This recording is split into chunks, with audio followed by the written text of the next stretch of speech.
चलिए शुरू करते हैं। सभी विद्यार्थियों का हमारे चैनल पे दोबारा शुक्रिया, आप सभी का धन्यवाद। पिछली वीडियो में जिस प्रकार से रिस्पांस मिला, हमें काफ़ी लोगों के कमेंट्स आए कि सर आगे का और क्लियर कराए। तो पिछली वीडियो में हमने आपको कराया था कंप्यूटर फंडामेंटल, आज उसका दूसरा भाग है। आज हम आपको क्लियर कराएंगे कंप्यूटर की हिस्ट्री। चलिए शुरू करते हैं, आइए। History of computer lesson 2।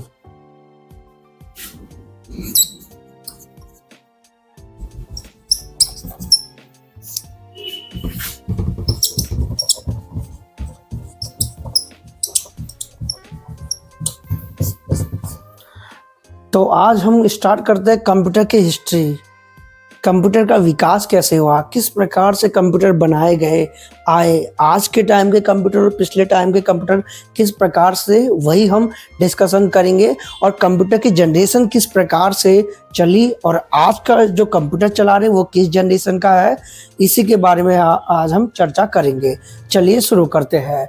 History of computer lesson 2। हम मनुष्य लोग बिना किसी मशीन के कैलकुलेशन कर सकते हैं, जोड़ घटाना गुणा भाग बिल्कुल कर सकते हैं, लेकिन हमारा क्या है, एक स्तर है, एक सीमित स्तर है। जैसे अगर मैं आपसे बोलूं 2 को मल्टीप्लाई करें 2 से, तो आप कैलकुलेशन कर लेंगे 4। क्लियर है? और अगर मैं आपको कहूं आप जरा इस संख्या की कैलकुलेशन करें, तो आपको इस संख्या को कैलकुलेशन करने में टाइम स्पेंड होगा। उसी टाइम को स्पेंड होने में जो हमारा टाइम लग रहा है वो ज़्यादा खर्च हो रहा है। तो हमने क्या करा, बड़ी बड़ी गणना को कैलकुलेशन करने के लिए ही हमने कंप्यूटर का आविष्कार किया है। तो कंप्यूटर की ज़रूरत तब पड़ी हमें जब हमें बड़ी कैलकुलेशन करनी थी। जैसे आप देख सकते हैं, नॉर्मल कैलकुलेशन हम लोग बिल्कुल कर सकते हैं, ज़्यादा बड़ी कैलकुलेशन करने के लिए ही हमने कंप्यूटर का आविष्कार किया है। क्लियर है सभी को? अब हम बात करते हैं कंप्यूटर की पीढ़ी, first generation of computer.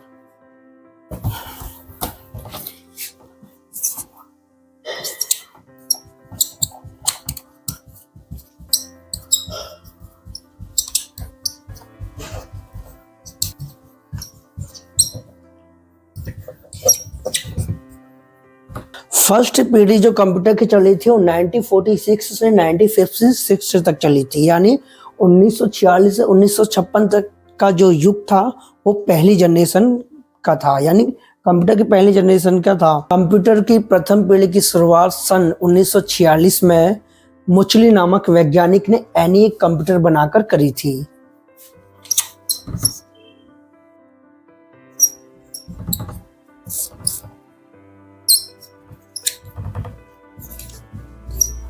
एनिक computer बनाया था मुचली नामक वैज्ञानिक ने। उस टाइम के जो कंप्यूटर थे उनमें वैक्यूम ट्यूब का यूज किया जाता था। आप फोटो में देखेंगे वैक्यूम ट्यूब का यूज किस प्रकार से 1946 में प्रथम पीढ़ी में किया जाता था, यानी एनिक में। प्रथम पीढ़ी के कंप्यूटर में वैक्यूम ट्यूब का यूज किया जाता था। उस वैक्यूम ट्यूब के द्वारा ही डाटा कैलकुलेट किया जाता था। और जो वैक्यूम ट्यूब को बनाया था वो 1904 में जॉन अम्ब्रोसी ने वैक्यूम ट्यूब को बनाया था। किसको? प्रथम पीढ़ी के कंप्यूटर का जो आकार था वो पूरे कमरे के बराबर होता था। आज के टाइम में तो एक छोटी सी बुक, इस बुक के बराबर एक लैपटॉप या कंप्यूटर के आकार होता है, लेकिन उस टाइम जो कंप्यूटर का आकार था वो पूरे कंप्यूटर के बराबर था। प्रथम पीढ़ी में काफ़ी ज़्यादा हीट की ज़रूरत होती थी, ऊष्मा की ज़रूरत होती थी और काफ़ी ज़्यादा टाइम लगता था कैलकुलेट करने में। डाटा को कम से कम 4 से 5 दिन तो लग ही जाते थे डाटा को कैलकुलेट करने में। कंप्यूटर फर्स्ट जनरेशन कंप्यूटर 1946 से 1956 तक चला था। मुचली नामक वैज्ञानिक ने एनिक नामक कंप्यूटर बनाकर करी थी प्रथम पीढ़ी की शुरुआत। और इनकी स्पीड बहुत कम होती थी और इनकी कीमत इतनी ज़्यादा था कि एक आम व्यक्ति भी इन कंप्यूटर को नहीं खरीद सकता था फर्स्ट टाइम। तो ये हमारा था फर्स्ट जनरेशन कंप्यूटर, 1940 से 1956 तक चला था। ये आपको क्लियर हो गया। अब आते हैं सेकंड जनरेशन कंप्यूटर। चलिए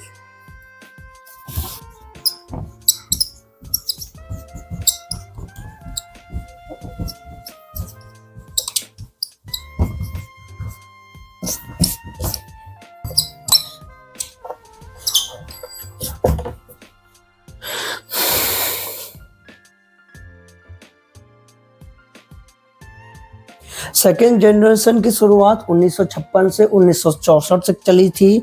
1956 से 1964 में जो प्रथम पीढ़ी में जिस वैक्यूम ट्यूब का यूज हो जाता, सेकेंड पीढ़ी आते आते वैक्यूम ट्यूब की जगह किसने ले ली? ट्रांजिस्टर ने ले ली थी। सेकेंड पीढ़ी में ट्रांजिस्टर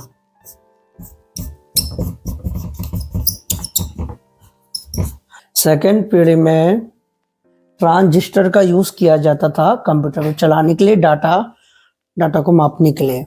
ट्रांजिस्टर का आविष्कार 1947 में किसने करा था?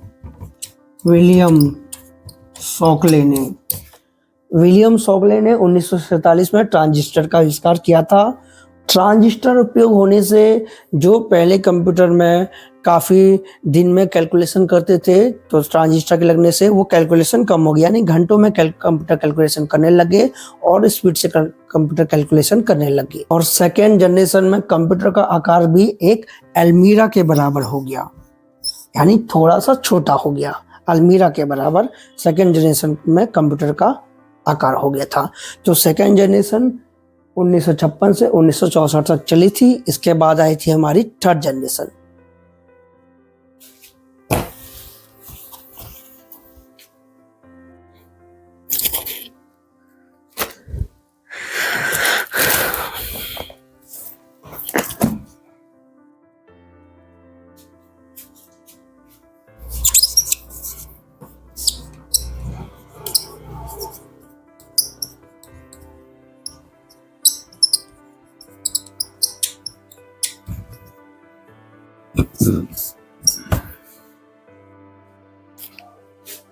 थर्ड जनरेशन कंप्यूटर 1965 से 1971 तक चले थे। बदलाव आता है जब भी किसी भी वस्तु की पीढ़ी बढ़ती आगे तो बदलाव आता है। एग्जाम्पल के तौर पर एप्पल आईफोन को ही मान लीजिए। 2007 में जब एप्पल आईफोन लॉन्च हुआ था तो काफ़ी पतला छोटा था, और आज जो एप्पल आईफोन 15 लॉन्च हो चुका है काफ़ी बड़ा हो चुका है, यानी पीढ़ी दर पीढ़ी बदलाव हुआ है। जब भी किसी भी चीज वस्तु की पीढ़ी आती है तो कुछ ना कुछ बदलाव होते हैं। उसी प्रकार से कंप्यूटर की भी जब फर्स्ट पीढ़ी थी, सेकेंड पीढ़ी थी, अब थर्ड पीढ़ी आ गई है तो कुछ ना कुछ बदलाव होंगे। तो ये आप बात नोट कर लीजिए और क्लियर कर लीजिएगा। थर्ड जनरेशन में ट्रांजिस्टर की जगह आईसी इंटीग्रेटेड सर्किट का यूज किया जाने लग गया। क्लियर है?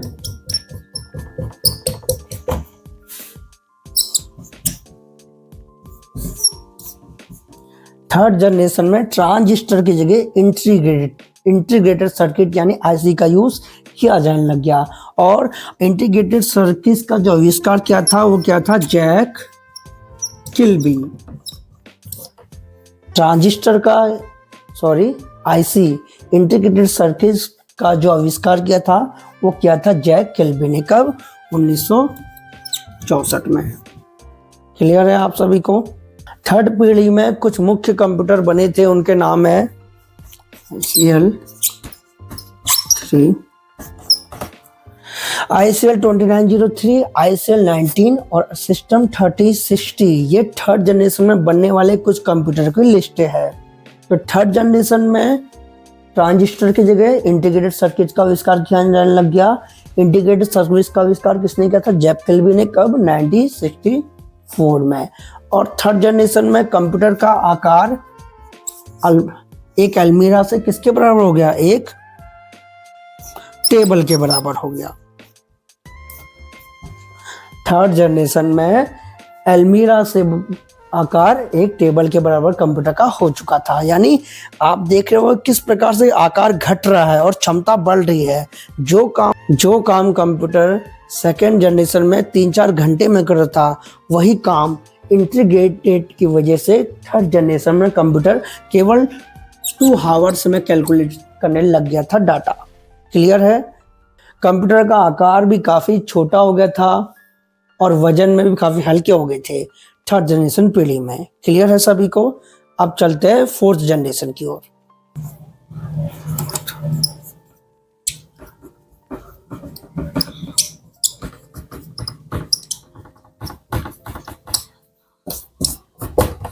फोर्थ जनरेशन तक आते आते कंप्यूटर में और ज़्यादा बदलाव है और फोर्थ जनरेशन की शुरुआत हुई थी 1971 से 1985 तक।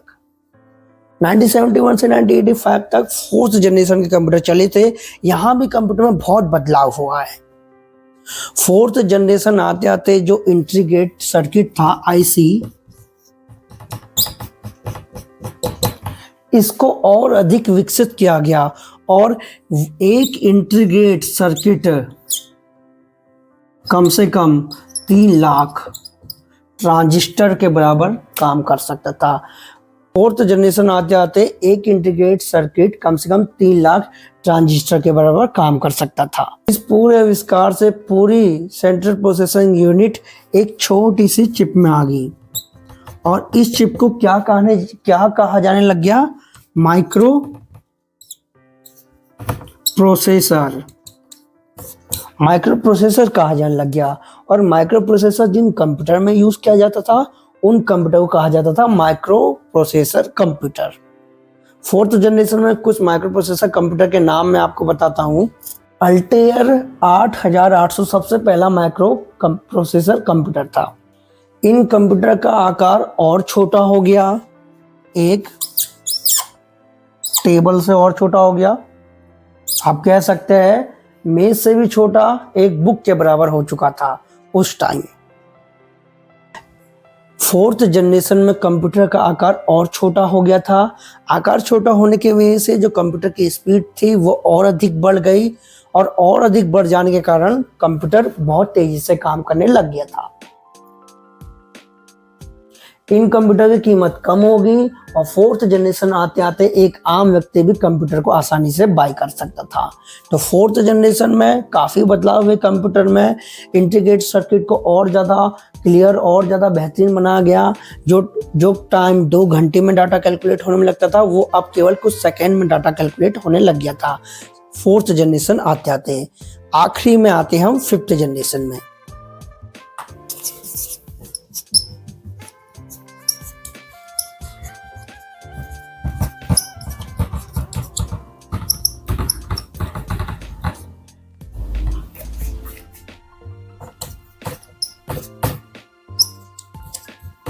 फिफ्थ जनरेशन कंप्यूटर, आज के टाइम आप जिस भी लैपटॉप डेस्कटॉप कंप्यूटर को देखते हैं वो सभी फिफ्थ जनरेशन के कंप्यूटर है। फिफ्थ जनरेशन के कंप्यूटर 1985 से अब तक के सभी कंप्यूटर फिफ्थ जनरेशन के अंतर्गत आते हैं। आज के कंप्यूटर इतने एडवांस है कि हर एरिया में वर्क कर रहे हैं। चाहे आप इंजीनियरिंग लगा दीजिए, अकाउंटिंग लगा दीजिए, कोई भी सेक्टर हो, बैंकिंग है, हॉस्पिटल है, स्कूल है, कॉलेज है, शैक्षिक संस्थान है, हर जगह कंप्यूटर का यूज आज के टाइम में किया जा रहा है। और फिफ्थ जनरेशन आते आते दो कंप्यूटर के बीच में सूचनाओं का आदान प्रदान किया जाने लग गया और इस सूचनाओं का जो आदान प्रदान किया जाता था उसी के कारण इंटरनेट का आविष्कार हुआ। आज विभिन्न प्रकार के कंप्यूटर हमारे सामने हैं। पहला जैसे लैपटॉप है, लैपटॉप काफ़ी आसान है, कैरी करके कहीं भी ले जाया जा सकता है, आराम से काम किया जा सकता है। दूसरा होता है आपका डेस्कटॉप और तीसरा होता है पाम टॉप यानी टैबलेट, वो भी एक प्रकार का कंप्यूटर ही है। ये ही है कंप्यूटर के प्रकार। तो पांचवी जनरेशन में कंप्यूटर का इतना आविष्कार हो गया कि हर एक एरिया में कंप्यूटर का यूज किया जाने लग गया। चाहे कोई भी सेक्टर हो, आप सभी जगह देखिए, हॉस्पिटल हो, रेलवे हो, बस स्टेशन हो, सरकारी संस्थान हो, सब जगह कंप्यूटर का यूज किया जा रहा। तो 1985 से अब तक के जितने कंप्यूटर हैं वो फिफ्थ जनरेशन के अंतर्गत आते हैं। कंप्यूटर की अभी तक केवल 5 पीढ़ी चल रही है, फर्स्ट, सेकंड, थर्ड, फोर्थ और फिफ्थ। क्लियर है आप सभी को? अब मैं पहले से ले तक फिफ्थ तक के जनरेशन कब से कब तक चले थे वो क्लियर करवा देता हूं आपको।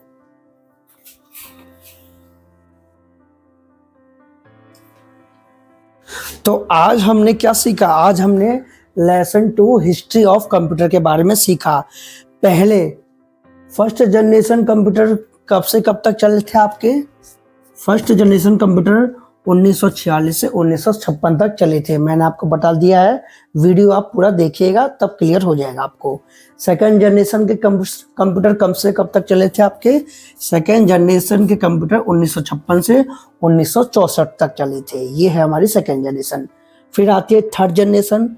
थर्ड जनरेशन के कंप्यूटर कब तक चले थे हमारे, थर्ड जनरेशन ऑफ कंप्यूटर 1965 से 1971 तक थर्ड जनरेशन के कंप्यूटर चले थे।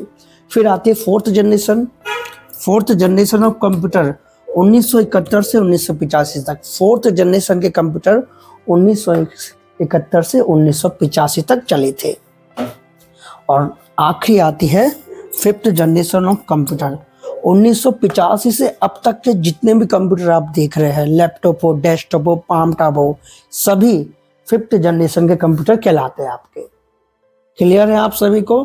तो आज का लेसन कैसा लगा आपको, वीडियो पूरी देखिए और ध्यान से देखिए। कोई भी दिक्कत हो, समस्या हो कंप्यूटर के जनरेशन समझने में, आप हमसे पूछ सकते हैं। आपको कैसी लगी वीडियो कमेंट्स में बताएं, और ऐसे ही वीडियो देखने के लिए आप हमारे चैनल को सब्सक्राइब कर सकते हैं। और इसके बाद भी नेक्स्ट वीडियो आपकी आएगी अन्य टॉपिक पर। जैसे हम आगे बढ़ते जाएंगे वैसे मैं आपको सिखाते जाऊंगा। कैसा लग रहा है आपको जरा कमेंट्स में बताएं, और इसी प्रकार के वीडियो देखने के लिए हमारे चैनल को सब्सक्राइब करें। मिलते हैं एक और नई वीडियो में next Sunday. Thank you so much.